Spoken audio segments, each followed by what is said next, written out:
और इन्हीं बातों के साथ मैं दोनों को स्वागत करता हूं कांग्रेस पार्टी में। और बिहार की धरती पर कन्हैया जी के लिए बहुत बड़ा संघर्ष इंतजार कर रहा है और जिग्नेश जी के पर भी पूरे देश भर में हमारे नितिन रावत जी दलित वर्ग के लिए जो लड़ाई लड़ रहे हैं, उसी लड़ाई को, पूरे दलितों की लड़ाई को देश भर में आगे ले जाने के लिए उनमें भी जो हिम्मत है, उस हिम्मत के साथ वो योगदान करेंगे। यही आशा के साथ मैं अपनी बात का समापन करता हूँ। शुक्रिया भक्ताचरण। अनुरोध करूंगा श्री केसी वेणुगोपाल जी से, श्री पवन बंसल जी से कि वो कांग्रेस का तिरंगा पटका कन्हैया कुमार जी को पहनाकर उनका औपचारिक स्वागत कांग्रेस पार्टी में करें।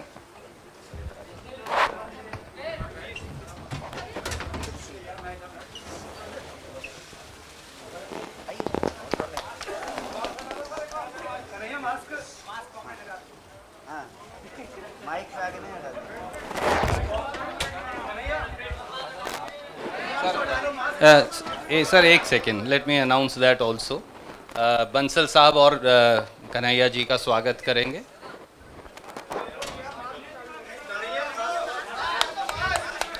और मैं अब अनुरोध करूंगा कंधा मिलाकर लड़ने के लिए स्वागत करें। भैया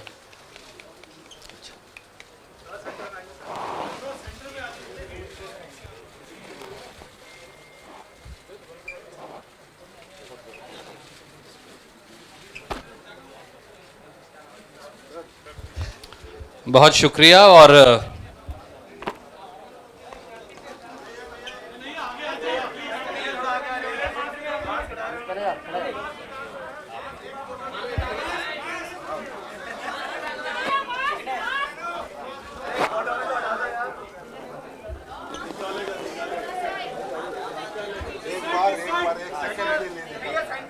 सबसे पहले इस संवाददाता सम्मेलन में आए हुए मैं अपने सभी पत्रकार साथियों का, और मैं देख रहा हूं कि कुछ ऐसे दोस्त भी हैं जगह की कमी के चलते कमरे में आ नहीं पाए हैं, लेकिन सुन रहे हैं बाहर खिड़कियों से। मैं आप सबका स्वागत करता हूं। और मंच पर उपस्थित एआईसीसी ऑर्गेनाइजेशन के जनरल सेक्रेटरी वेणु जी, जनरल सेक्रेटरी सुरजेवाला जी, एससी डिपार्टमेंट के चेयरमैन नितिन राउत जी, बिहार के प्रभारी भक्तचरण दास जी, बिहार के अध्यक्ष मदन मोहन झा जी, और कांग्रेस पार्टी के ट्रेजरर पवन बंसल जी, हमारे युवा साथी और गुजरात कांग्रेस के वर्किंग प्रेसिडेंट भाई हार्दिक पटेल जी, और हमारे आंदोलन में कदम से कदम मिलाकर हर घड़ी हमारा साथ देने वाले हमारे साथी बडगाम से निर्दलीय विधायक साथी जिग्नेश मेवानी जी, मैं आप सबका आभार व्यक्त करता हूं। और मैं अपने पत्रकार साथियों से कुछ चीज़ों को लेकर मुखातिब हूं। उससे पहले आज ये एक ऐतिहासिक दिन है। आज शहीद आज़म भगत सिंह की जयंती है। लोग शहीद होते हैं, भगत सिंह शहीद आज़म हैं। शहीद आज़म इसलिए हैं कि आज हम लोग जहां माल्यार्पण करने के लिए गए थे, शहीद पार्क, वो शहीद पार्क एक ऐतिहासिक पार्क है। वो हिस्सा है फिरोज शाह कोटला फोर्ट का, जहां पर चंद्रशेखर आज़ाद जी की अध्यक्षता में हिंदुस्तान रिपब्लिकन आर्मी की गुप्त मीटिंग हो रही थी। अंग्रेज़ों के ज़माने में क्रांतिकारी छुपकर मीटिंग किया करते थे। नौजवान तरुण भगत सिंह एक प्रपोजल लेकर के आए कि हिंदुस्तान रिपब्लिकन आर्मी का नाम अब हिंदुस्तान सोशलिस्ट रिपब्लिकन आर्मी होना चाहिए। यह ऐतिहासिक क्षण, वो ऐतिहासिक भूमि और हमारे युवाओं के आइकन शहीद आज़म भगत सिंह को हम अपना नमन प्रस्तुत करते हैं। आज एक दुखद घटना भी हमारे ज़िले में हुई है। वज्रपात के चलते 2 बच्चियों का निधन हो गया है। मैं इस मंच से उनके प्रति शोक व्यक्त करता हूं और उनके परिवार के प्रति अपनी संवेदना व्यक्त करता हूँ। दोस्तों, मुझे लगता है कि बहुत कुछ कहने की ज़रूरत नहीं है।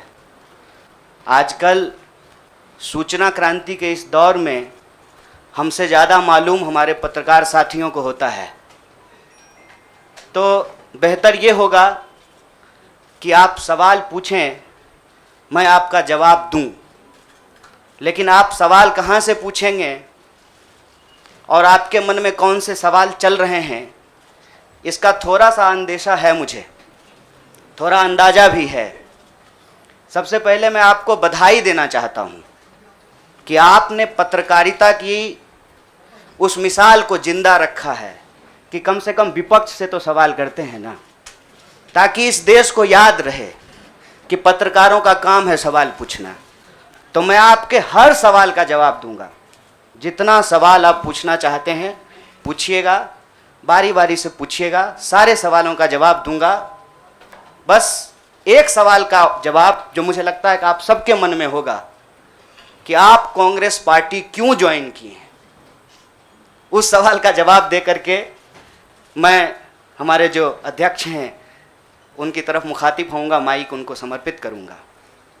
मैं कांग्रेस पार्टी इसलिए ज्वाइन कर रहा हूं कि मुझे ये महसूस होता है कि इस देश में कुछ लोग, वो सिर्फ लोग नहीं हैं, वो एक सोच है।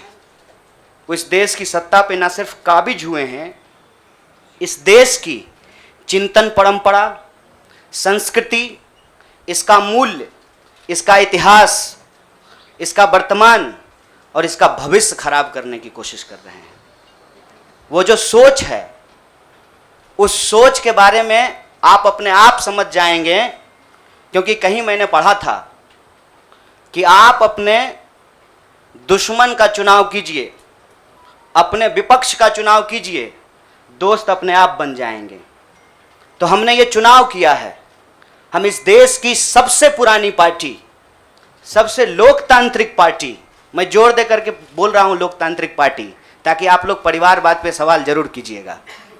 लोकतांत्रिक पार्टी में हम इसलिए शामिल होना चाहते हैं कि हमको लगता है, और सिर्फ हमको नहीं लगता है, इस देश के लाखों करोड़ों नौजवानों को ये लगने लगा है कि अगर कांग्रेस नहीं बचा तो देश नहीं बचेगा।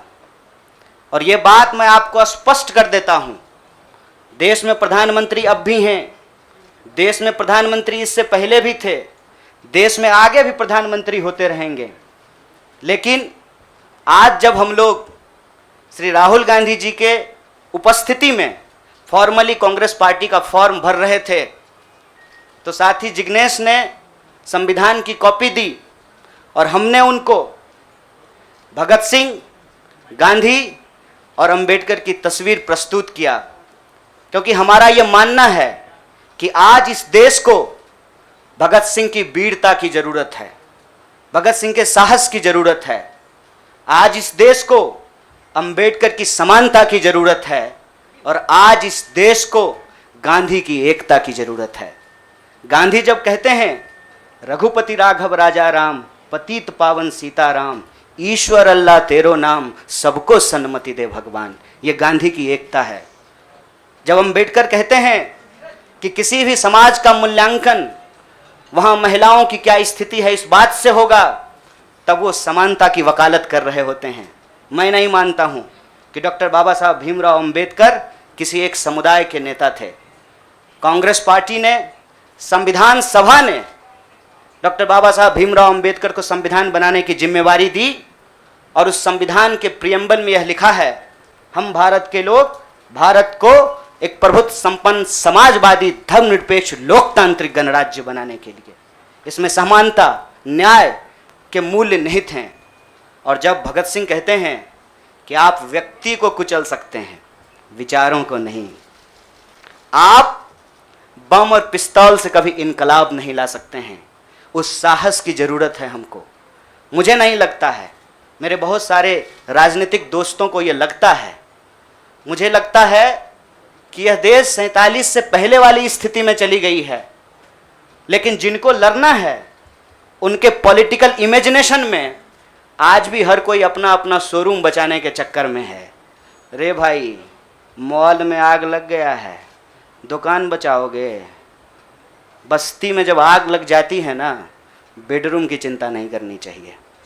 आज हम इस मुहाने पे खड़े हैं कि इस देश के भीतर भारतीय होने की जो पहचान है, जिसमें बुद्ध निहित हैं, जिसमें कबीर निहित हैं, जिसमें नानक निहित हैं, जिसमें हर बार हर दौर में सत्ता से सवाल पूछने का साहस होता है, उस भारतीय चिंतन परंपरा को बचाने की ज़रूरत है।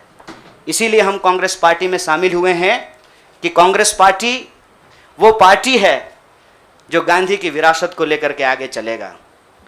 कांग्रेस पार्टी वो पार्टी है जो सरोजनी नायडू के विचारों को लेकर के चलेगा। कांग्रेस पार्टी वो पार्टी है जो अम्बेडकर, नेहरू, अशफाक उल्लाह खान, शहीद आजम भगत सिंह और मौलाना अबुल कलाम आज़ाद के रास्तों पे चलेगा। हम जब भी समानता और बराबरी की बात करते हैं, यह कुछ व्यक्तियों तक सीमित नहीं है, यह भारतीय होने का इतिहास है। और इस भारतीय होने के इतिहास को अपने आप में यदि कोई समेटे हुए है तो देश की सबसे पुरानी पार्टी है। और जो लोग कह रहे हैं विपक्ष कमज़ोर हो गया है, यह सिर्फ विपक्ष के लिए चिंता की बात नहीं है। यह मैं नहीं कह रहा हूँ, कोई शास्त्र, कोई किताब उठा करके देख लीजिए। जब विपक्ष कमज़ोर हो जाता है, सत्ता तानाशाही रुख अख्तियार कर लेती है। इसीलिए देश की सबसे बड़ी विपक्षी पार्टी, मैं कोई गुनागणित नहीं कर रहा हूँ, लेकिन मुझे यह बात सीधे तौर पे समझ में आ रही है कि देश के लोकसभा में 545 सीट हैं, 200 लगभग सीट ऐसे हैं जहां भाजपा के सामने कांग्रेस के अलावे कोई विकल्प नहीं है। मैं ये नहीं कह रहा हूं कि मेरी जिम्मेवारी सिर्फ एक पार्टी के लिए है, लेकिन जो पार्टी सबसे बड़ी पार्टी है, सबसे बड़ी विपक्षी पार्टी है, उस पार्टी को अगर नहीं बचाया गया, अगर बड़े जहाज को नहीं बचाया गया, छोटी छोटी कश्तियां भी नहीं बचेगी। इसीलिए, और मैं जब यहाँ बैठा हुआ हूँ, मेरे इतिहास को, मेरे वर्तमान को लोग देख रहे हैं। बहुत सारे सवाल हैं, वो आएंगे, उनका जवाब मैं दूंगा। लेकिन यह जो ऐतिहासिक जिम्मेवारी है, उस जिम्मेवारी से मैं अपना मुंह नहीं मोड़ सकता हूँ। मैं जहाँ पैदा हुआ, जिस पार्टी में पला बढ़ा, उसके प्रति मैं आभार व्यक्त करता हूँ। उसने मुझे सिखाया, पढ़ाया, लड़ने का जज्बा दिया है। लेकिन उस पार्टी के साथ साथ मैं उन लाखों करोड़ों लोगों को भी धन्यवाद देना चाहता हूँ जो किसी पार्टी से जुड़े हुए नहीं थे। अपने स्कूल के व्हाट्सएप ग्रुप में जब हम लोगों के ऊपर अनावश्यक आरोप मढ़े जाते हैं तो अपने दोस्तों से लड़ रहे थे, अपने घरों में डिनर टेबल पर लड़ रहे थे। लोगों की दोस्तियां टूट गई हम लोगों के आंदोलन के समर्थन में, और मैं मजाक नहीं कर रहा हूं, लोगों के डिवोर्स तक हो गए। ये जो देश में एक वैचारिक संघर्ष छिड़ा है, उस वैचारिक संघर्ष को कांग्रेस पार्टी ही नेतृत्व दे सकती है, यह हमारा भरोसा है। और मैं ये उम्मीद करता हूं कि हमारे देश के जो लाखों करोड़ों नौजवान आपके माध्यम से सुन रहे हैं, उनसे भी मैं आग्रह कहता हूं, दीवार पर बैठकर टुकुर टुकुर मुंह ताकने का वक्त नहीं है। ये अर्जेंसी का टाइम है, और इस अर्जेंसी के टाइम पे दीवार पे बैठ करके दायां जाएं कि बायां जाएं, ये मत सोचिए। जब आप जंग में होते हैं तो आपके पास जो अवेलेबल चीज़ें होती हैं, आप उससे मुकाबला करने की कोशिश करते हैं। कांग्रेस पार्टी एक बड़ी जहाज है। अगर कांग्रेस पार्टी बचेगी तो हमारा मानना है इस देश के लाखों करोड़ों नौजवानों की आकांक्षाएं बचेंगी, गांधी की मीमांसा बचेगी, भगत सिंह के सपनों का भारत बचेगा, और डॉक्टर बाबा साहब भीमराव अंबेडकर की समानता का भारत का निर्माण संभव हो पाएगा। इसी आशा और उम्मीद के साथ मैं इस पार्टी से जुड़ा हूँ, और मुझे पूरा भरोसा है कि कांग्रेस पार्टी जो अपने आप को एक लोकतांत्रिक पार्टी कहती है, आज़ादी के साथ, अपनी पूरी मुखरता के साथ सत्ता से सवाल पूछना और लोगों के हक के लिए लड़ना भिड़ना संघर्ष करने में हमारे साथी रहेंगे, हमारे सहयोगी रहेंगे। और ये परिवार संघ परिवार नहीं, वो क्या परिवार जो परिवार छोड़कर परिवार बनाना पड़े? वो परिवार जो आपको परिवार छोड़ने के लिए नहीं कहता है, कहता है कि अपने परिवार में रहिए। अरे महात्मा गांधी कस्तूरबा गांधी को लेकर के अंग्रेजों से लड़ गए, बताइए इनको अपना घर छोड़ना पड़ा। कोई जरूरी है क्या? घर परिवार के साथ रहना है। डॉक्टर बाबा साहब भीमराव अंबेडकर भी अपने परिवार के साथ रहते थे। आप जितने बड़े लोग हैं उनका इतिहास उठा करके देख लीजिए, सब लोग अपने परिवार के साथ रहते थे। वो परिवार छोड़ करके बनने वाला परिवार नहीं। न्याय, बराबरी और संघर्ष के लिए इस परिवार में मैं शामिल हुआ हूं। सभी सदस्यों के प्रति देश के अंदर फैले हुए लाखों करोड़ों कार्यकर्ताओं को अपना आभार व्यक्त करता हूं। बहुत बहुत शुक्रिया, बहुत बहुत धन्यवाद। शुक्रिया। मैं अब जिग्नेश भाई से प्रार्थना करूंगा कि वो अपनी बात कहेंगे। जिग्नेश जी आ जाएगा वो।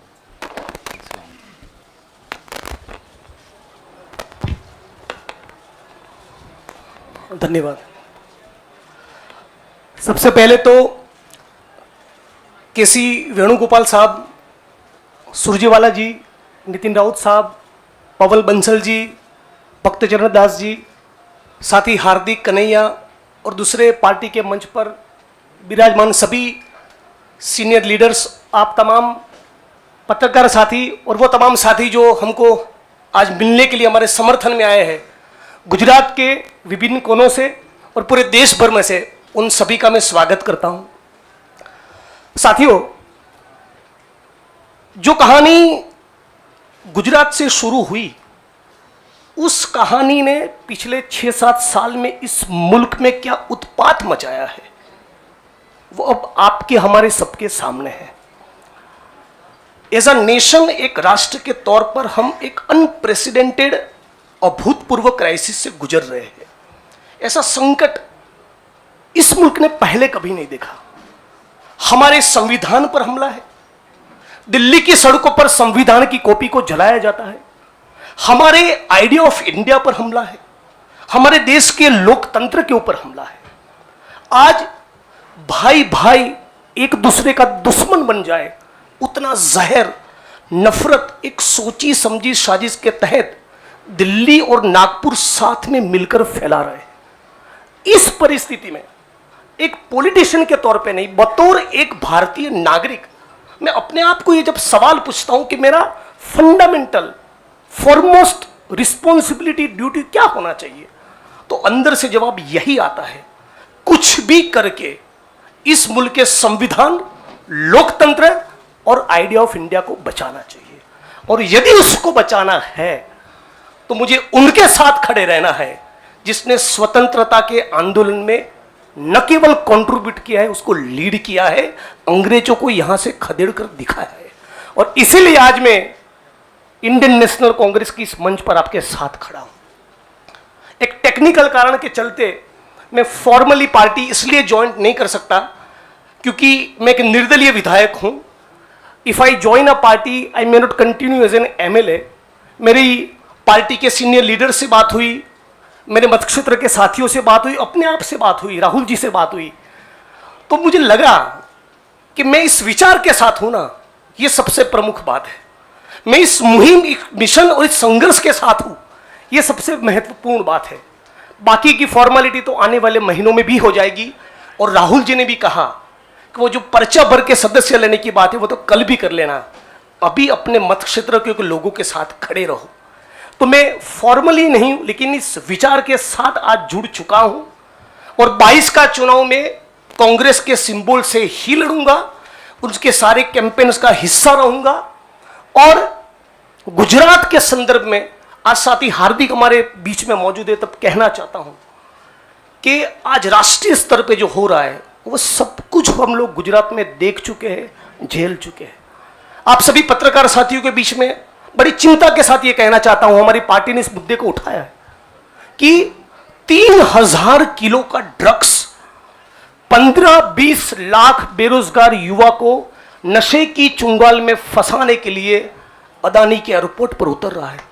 आज जब महंगाई और बेरोजगारी उसके चरम सीमा पर है, तब गुजरात और देश के बेरोजगार युवाओं को रोजगार देने के बजाय ये फांसीवादी ताकतें चाहती है कि रोजगार तो ना मिले, उनको नशे के हवाले में झोंक दिया जाए।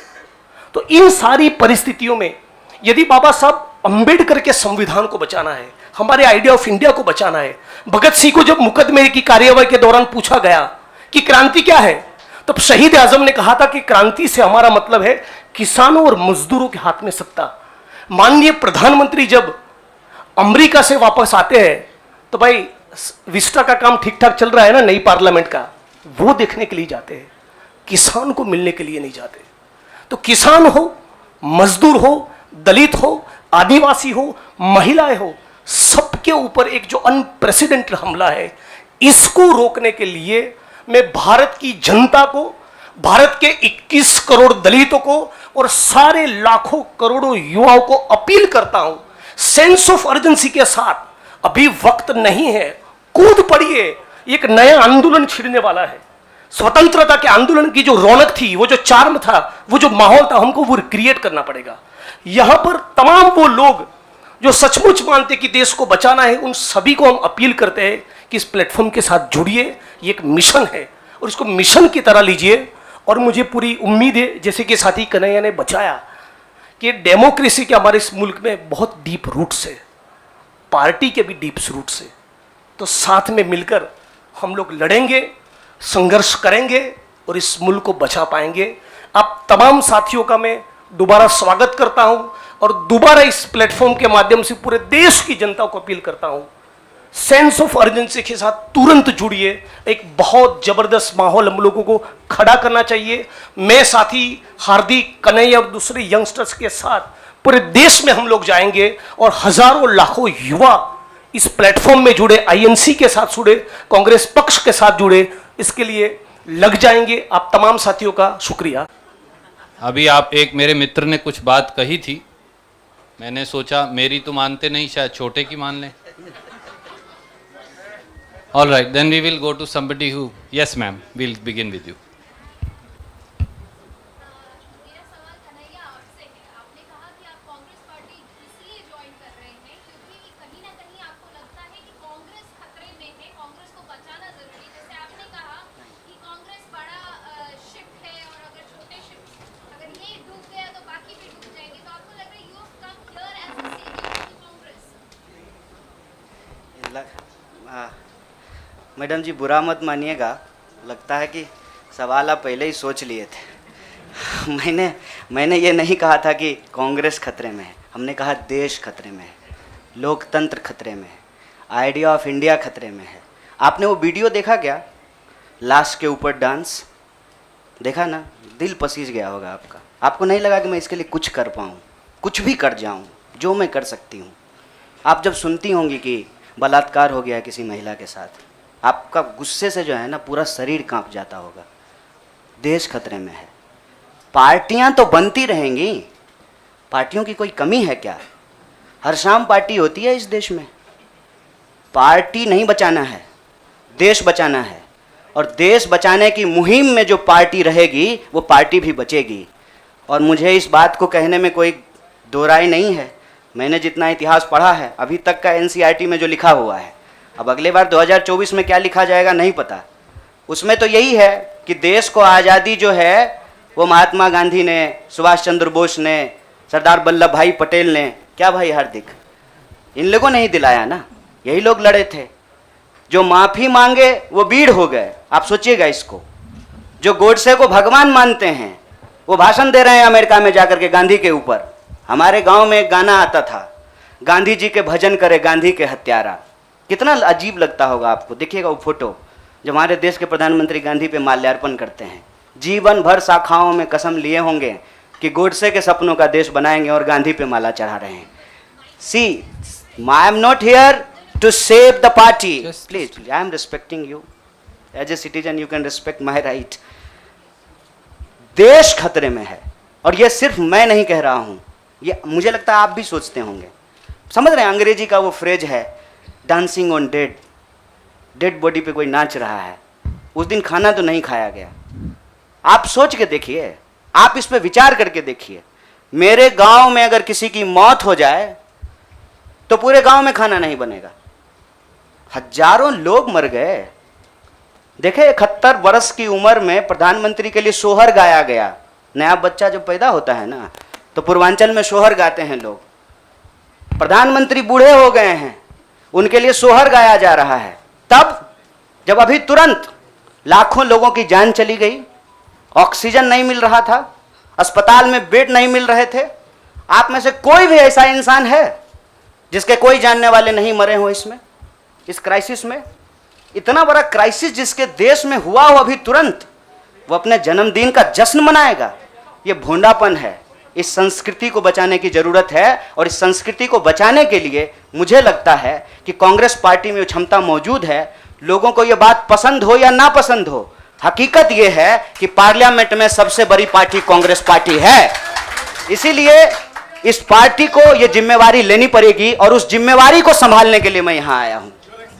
Thank you news nation. I'll come to you.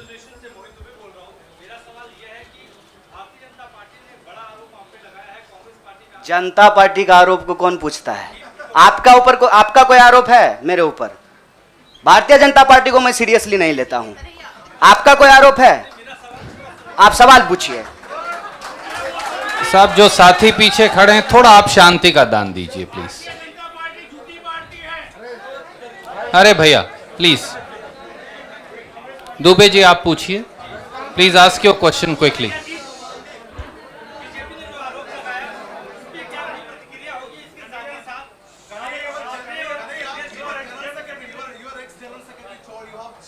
Yeah, please, you cannot interrupt. No, you have to have discipline. My humble request with folded hands.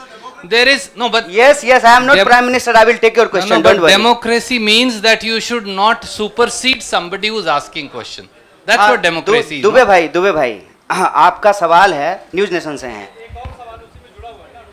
अच्छा, बारी जल्दी से पूछिए ना। नहीं, और लोगों ने किया है, नाम बताएंगे। मेरा सवाल आपसे यह है कि तमाम जो कांग्रेस के और युवा नेता है वो छोड़ के चले गए, तो क्या माना जाए कि आप जितने भी लोग आपने ज्वाइन किया है, ये राहुल गांधी की नई टीम होगी, राहुल गांधी की सियासी जो नाव है उसको पार लगाने का काम करेगी? देखिए, मैं यही कह रहा हूँ, हमारे देश के लोगों के पॉलिटिकल इमेजिनेशन को कुछ हो गया है। अभी क्या हो गया है मुझे समझ में नहीं आ रहा है। हमने आपके सवाल को अपने आप लेते हुए हमने अपने पूरे वक्तव्य को रखा। हमने कहीं भी कहा कि हम कोई टीम बना रहे हैं? बीसीसीआई थोड़ी है सर, मतलब टीम बना रहे हैं। मैं कह रहा हूं कि भारत की परंपरा, चिंतन परंपरा, सोच, जिस पे आपको गर्व होता है भारतीय होने के चलते, उस परंपरा को समेटने का, उसको आगे बढ़ाने का काम देश की सबसे पुरानी पार्टी कांग्रेस पार्टी ने किया है। उस पार्टी के पास एक ऐतिहासिक जिम्मेवारी है और इस देश का नागरिक होने के चलते, साथी जिग्नेश ने कहा, यह हमारी भी ऐतिहासिक जिम्मेवारी है कि कल को जब इतिहास लिखा जाएगा तो हमसे भी पूछा जाएगा, दुबे भाई आपसे भी पूछा जाएगा कि जब यह तमाशा हो रहा था तो हम क्या कर रहे थे। हमने वो कहानी सुनी है बचपन में, आपने भी सुना होगा।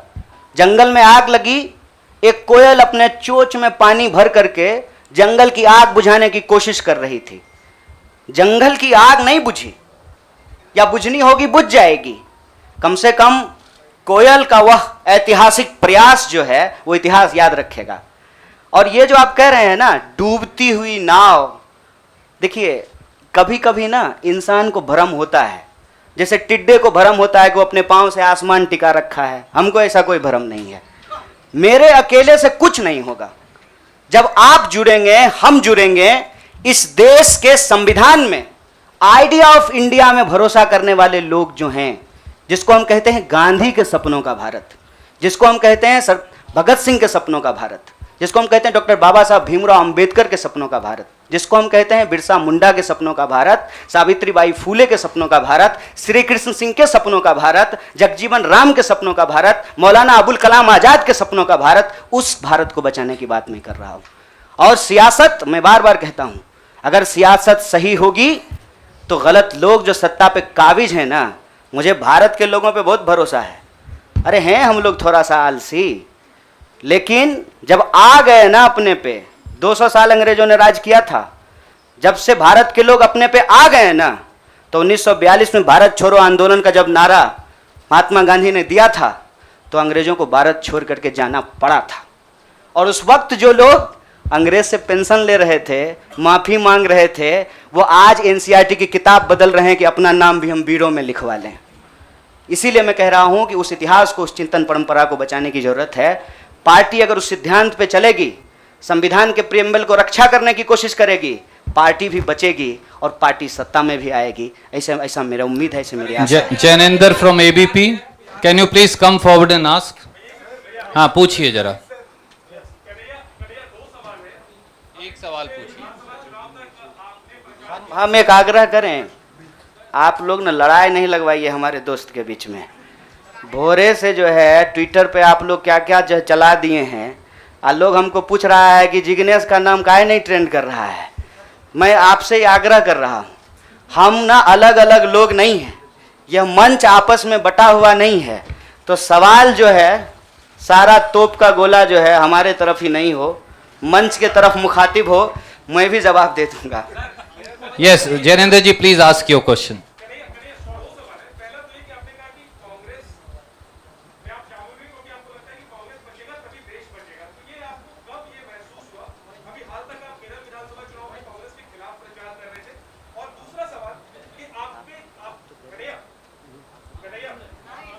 हाँ, सुन रहे हैं। दूसरा सवाल ये कि आपको लेफ्ट के भविष्य के चेहरे के तौर पर देखा जा रहा था, और जब आप कांग्रेस पे आ गए, आपको क्या लगता है भारत की राजनीति में फिलहाल क्या लेफ्ट अवधासकी हो गई है? मैं चाहता हूँ दोनों पे डिटेल का। बड़ा जैनेंद्र भाई बड़ा वैचारिक सवाल पूछे हैं, बहुत बहुत शुक्रिया जैनेंद्र भाई। एक तो देखिए, हमारी जो ये नई पार्टी है, इस पार्टी के जो संगठन के महासचिव हैं वो केरल से ही हैं। इनसे आप चाहें तो अकेले में भी पूछ लीजिएगा, कांग्रेस पार्टी के खिलाफ हमने एक शब्द नहीं बोला था। हम कांग्रेस पार्टी के खिलाफ भी बोले हैं, लेकिन केरल के विधानसभा चुनाव में नहीं, जेएनयू के प्रेसिडेंशियल स्पीच में बोले थे। देखिए, हमको हमारा इतिहास पता है और हम यही कहते हैं, इतिहास को तोड़ा और मरोड़ा नहीं जा सकता है। इतिहास इतिहास होता है। इतिहास कोई कागज पे लिखे हुए शब्द होते हैं कि आप उसको जो है इरेजर से मिटा दीजिएगा। केरल के विधानसभा चुनाव में कांग्रेस पार्टी के खिलाफ नहीं बोले थे। आपने पूछा कि कब इसको आपको ऐसा महसूस हुआ। देखिए, महसूस तो मुझे राजनीति में आए हुए 18 साल हो गए हैं, और मैंने हमेशा ये महसूस किया कि कहीं ना कहीं इस देश की जो राजनीतिक विरासत है वो भटक गई है। भूल भुलैया नहीं होता है, राइट लेफ्ट सेंटर घूमने लगा है, और पता ही नहीं चल रहा है कि एक्चुअल आइडियोलॉजिकल पोजिशनिंग कहाँ है, उसके थ्रेड्स कहाँ पे हैं। तो मैं जैनेंद्र भाई, आपने वैचारिक सवाल पूछा है, एक ऐतिहासिक तथ्य आपसे साझा करता हूँ। मैं ऑल इंडिया स्टूडेंट फेडरेशन का मेंबर था कल तक। वो ऑल इंडिया स्टूडेंट फेडरेशन 1936 में बना, और उस इतिहास जाकर के देख लीजिएगा। उसका जो इनॉग्रल सेशन था, पंडित जवाहरलाल नेहरू का उसमें भाषण हुआ था, और उस वक्त देश के जितने भी नौजवान थे, सुनने में थोड़ा अजीब लग सकता है हमारे कुछ साथियों को, लेकिन अपने विद्यार्थी के होने के ज़माने में अटल बिहारी वाजपेयी भी शामिल हुए थे, बाद में निकाल दिया गया था। मतलब अंग्रेजों के खिलाफ जो छात्रों का संघर्ष हो रहा था, सभी विचारधारा के लोग उसके सदस्य थे। और आपने जो वैचारिक सवाल पूछा कि आपको लेफ्ट के भविष्य के रूप में देखा जा रहा है, कौन कह रहा है कि लेफ्ट का भविष्य खराब हो गया है? व्यक्ति आते हैं और जाते हैं, संगठन हमेशा व्यक्ति से बड़ा होता है। व्यक्ति की अपनी एक भूमिका होती है, उस भूमिका को वो अपनी क्षमता से निभाने की कोशिश करता है। मैं आपको बता दूं, जहां जिस पार्टी से आप मेरा संबंध जोड़ रहे हैं, मैं वहां पैदा हुआ हूं। मेरे भीतर सोचने, समझने, लड़ने की जो क्षमता है, यह उसके ट्रेनिंग का हिस्सा है और मुझे इस बात का गर्व है। लेकिन वहाँ जो लड़ने का तरीका है और जिस तरीके से वो लड़ रहे हैं, मुझे लगता है आज जो देश की स्थिति है उसमें उसके स्पीड को बढ़ाने की ज़रूरत है, और जो वैचारिक संकीर्णता है उसको तोड़ने की ज़रूरत है। मैं आपको एक बात बताना चाहता हूँ। मैं अपने कई साथियों से पूछा कि क्या भगत सिंह की जयंती देश के सभी संगठनों को नहीं मनाना चाहिए? और क्या गांधी की तस्वीर सभी संगठनों के कार्यालय में नहीं होना चाहिए? ये हमारा इतिहास है, ये हमारी विरासत है। कुछ लोग बहुत चालाकी से विचारधारा की खोल में यह जो हमारी ऐतिहासिक विरासत और परंपरा है, इसको आपस में उलझाने की कोशिश करते हैं। एक बड़ा पॉपुलर डिबेट है मीडियम और मीन्स का, साध्य और साधन का, हिंसा और अहिंसा का। तो मैं आपके सामने इस सदन के समक्ष यह बात कहता हूं, जब भगत सिंह कहते हैं कि बम और पिस्तौल इनकलाब नहीं ला सकता है, मतलब भगत सिंह हिंसा का निषेध कर रहे हैं, वायलेंस को निगेट कर रहे हैं। और जब बापू कहते हैं, महात्मा गांधी कहते हैं करो या मरो, मतलब वो व्यक्ति के ऊपर होने वाली हिंसा को स्वीकार कर रहे हैं और अहिंसा को निगेट कर रहे हैं। देश की अर्जेंसी क्या है, इस बात को समझिए। और देश की अर्जेंसी ये है कि आप पैदा कहीं भी हुए हों, अगर गांव में आग लगी है, आप अपने दरवाजे के बाहर डंडा लेकर के गेटकीपर बन करके खड़ा हो जाएंगे कि घुसने नहीं देंगे, निकलने नहीं देंगे, तो आपका घर भी नहीं बचेगा, बेडरूम भी नहीं बचेगा। इसलिए समझदारी इस बात में है कि आपसी जो नाराजगी है, आपसी जो वैचारिक मतभेद है, उसको किनारा कीजिए और बस्ती बचाने के लिए इकट्ठा होइए, क्योंकि ये देश हम सबका है। इसीलिए लेफ्ट राइट का जो क्वेश्चन है ना, वो अप्रासंगिक इसलिए हो गया है कि आज आपको वैसे आदमी के साथ सामना करना पड़ रहा है जो हमारे जमाने का गोविंदा है, ड्रेस बदलते रहता है। इसीलिए इस वैचारिक भ्रम में नहीं पड़िए, देश बचाइए, संविधान बचाइए, यही हमारा लक्ष्य है। Siddharth from ANI। Siddharth please go ahead and ask. Siddharth सवाल पूछिए प्लीज। जिग्नेश जी जवाब देंगे।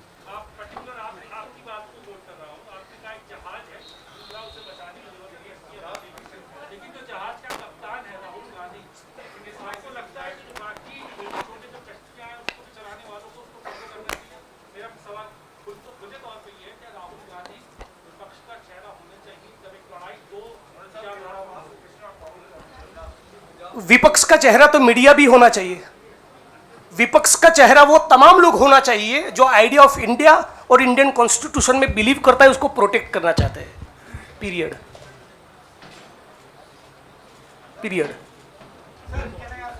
Thank you. I have to see, it's been over an hour. बहुत सारे साथी अलग अलग दोनों से बात करना चाहते हैं। I am going to wind up this press conference. Thank you so much.